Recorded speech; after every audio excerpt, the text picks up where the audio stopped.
Yeah, it's kind of scary when you see them. These guys ran for office because they were concerned about their community. They wanted to be involved in their community.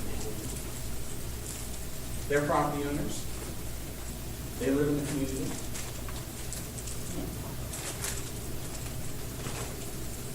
Now, after tonight, somebody here is going to go before the county supervisor and they're going to say, "You're implementing UN Agenda 21." And they're going to go, "What are you talking about?" I have no idea, no clue what you're talking about. Somebody bangs a gavel between you. Oh, that's right. Why doesn't that work? I'm going to show you. First of all, as you begin to fight battles, you need to know what you're talking about. You need to have a definition of what it is you want. I said earlier, sustainable development cannot be implemented without damaging private property rights. Let's focus on it. Before you do anything, before you come to them to talk to them, know what it is you're fighting for. There's lots of issues being involved here, but let's take it down to the one thing every property owner in the county is concerned about: property rights. But you need to have a definition of what you mean by that. What do we mean by property rights? 40 years ago, I could say, "This is my property. Don't cross that line or suffer the consequences. I'm the king of my castle." Today, I'll be locked up for that. Violent. I'm a threat to my neighbors. Definition. That's right. Well, I already know that. I want to give you a definition of private property rights. This is not just a random definition I created on my dining room table. This is written by a Supreme Court justice in the state of Washington named Richard B. Sanders. He wrote it because he was having to deal with so much Fifth Amendment legislation. He needed a definition. And so he wrote this into it.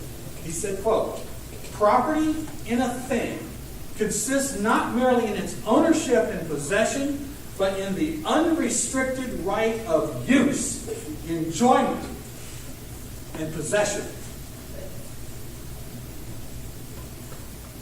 Excuse me, I skipped a line. But in the unrestricted right of use, enjoyment, and disposal, anything which destroys any of the elements of property to that extent destroys the property itself. The substantial value of property lies in its use.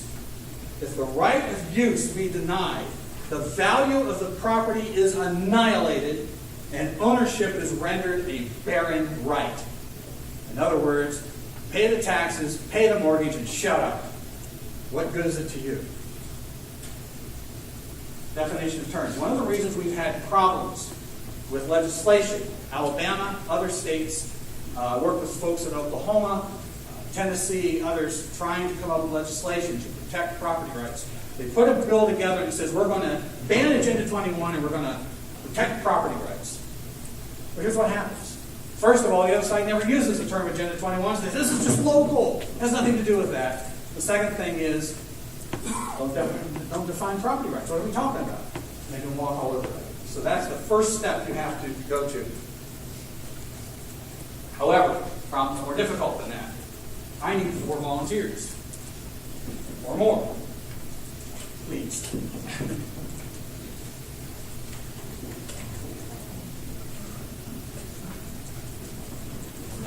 Stand over here. You are the Sierra Club. I need 3 more. You are the American Planning Association. Is this a troublemaker? I'm going to make it even worse. This is local environmental group. We know who that is. The Piedmont Environmental Council. Now, in Warrenton alone, I know that there are at least 17 of these organizations there operating. These people are the stakeholders, the self-proclaimed leaders of your community. They decided that. And they put these facilitated meetings together with grandiose plans with a facilitator who is trained in psychology. And if he's really good with his job, before you leave, you'll believe it was all your idea. And then they say, look, the whole community loves planning. You know what they do? You know what the American Planning Association does? They, in a meeting, they will hold up a picture of a beautiful downtown, all clear and bright and shiny, and then they hold up something full of trash and beat up and the rats running through and everything. It says, which one do you want? Everyone says, I want the pretty one, please. The community loves planning. I liken it to holding up a picture of Marilyn Monroe and Rosie O'Donnell. Which one do you want? Come on, how juvenile. I told you this was done on the level of Dr. Seuss.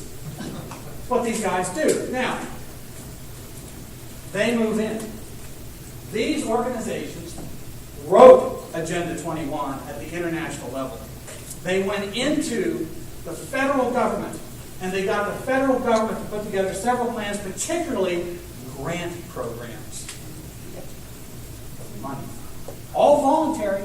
Nobody has to take it. And they come into the state legislatures. And they get the state legislatures to pass regulations for the counties that have to put together comprehensive development plans. And then the counties are saying, what the heck is a comprehensive development plan? Arrives the cavalry. They've got it all in a box. They've got international regulations on electricity and plumbing. And they've got the grant money. We can help you pay for the whole thing. Now, you know what the first thing you do in most cases after you elect these guys? Throw them out. No, wait, you're ahead of me. Say it. We send them to national organizations. There's a National Association for County Commissioners. There's a National Association of Mayors, National Governors Association, City Councilmen. And there's one for all of them. Oh, that's right. I need 7 more volunteers.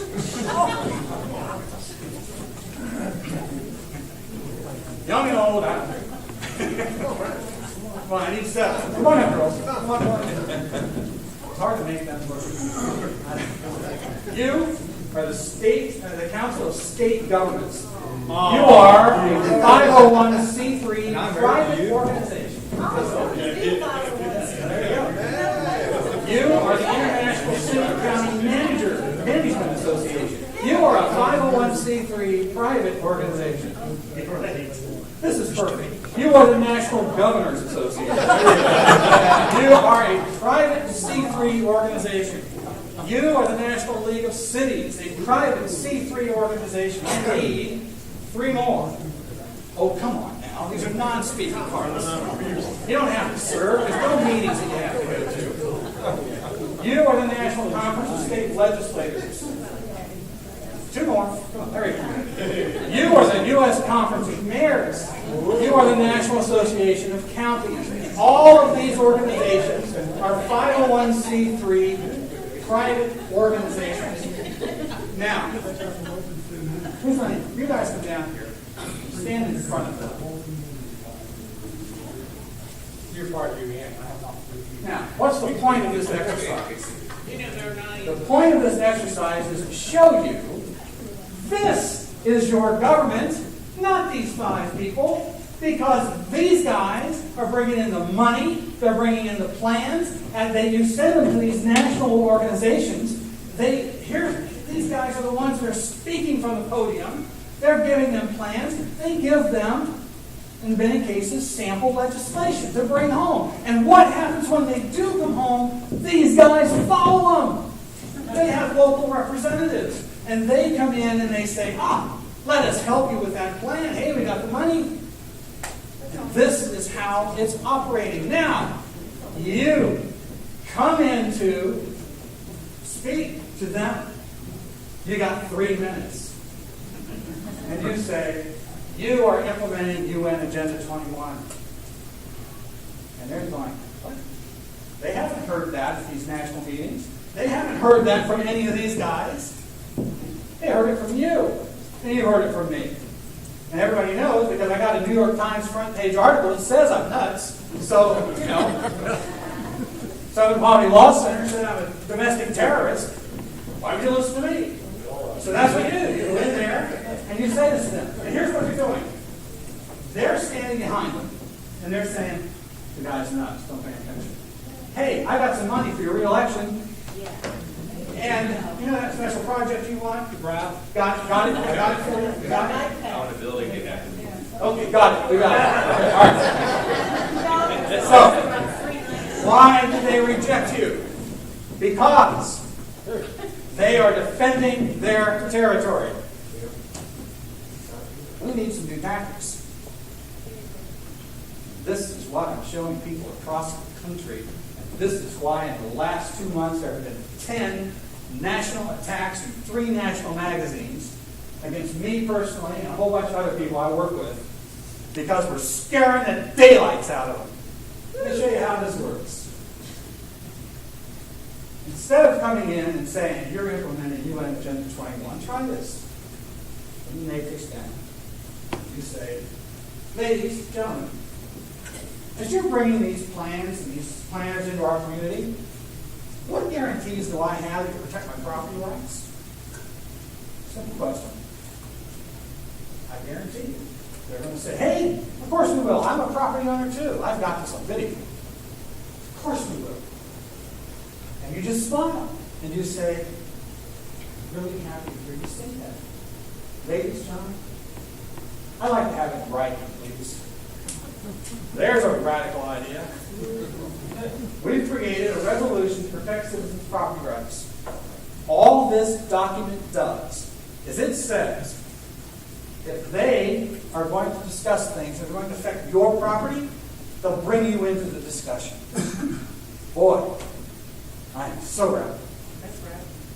The second thing it says is if they go ahead with the plan, it doesn't even say we're going to stop the plan. It says if they go ahead with it, they're going to compensate you for your own property in one manner or another. And the third thing it says is these guys back here can't walk willy-nilly all over your property, mapping it out for their purposes without your written permission. That's what it is. Here's Isn't the statement you said about compensation being paid? sometimes that can work out in courts. You know. We're not trying to dictate all that. We're just trying to say, hey, bring me into the discussion. You're going to affect my property, the biggest purchase I make in my life. You're going to affect me? Are you going to let me talk about it? You're just going to show up one day with your police and your handcuffs and say, you can't do this anymore. We're going to take it away from you. That's what's happening across the country. So, you asked me this question.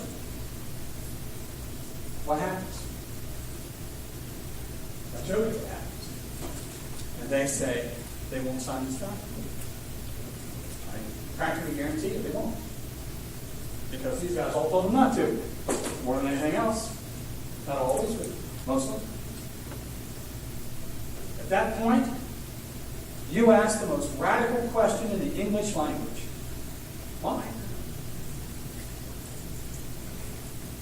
Now, everything I'm telling you, this is the key. Do not try this alone. There are bodies piled up across the country.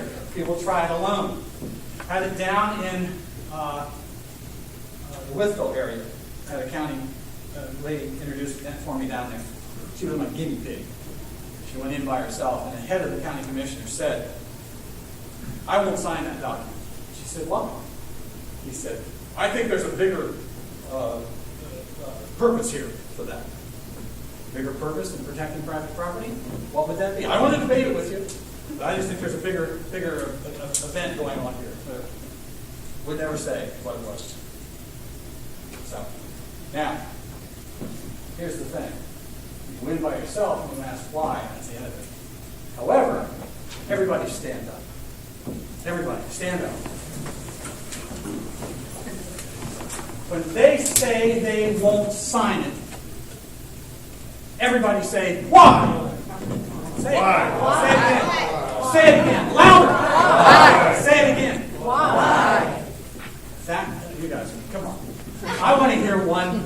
Why? There you go. Say it again. I don't agree with him, but That's okay. the way your public meetings need to sound.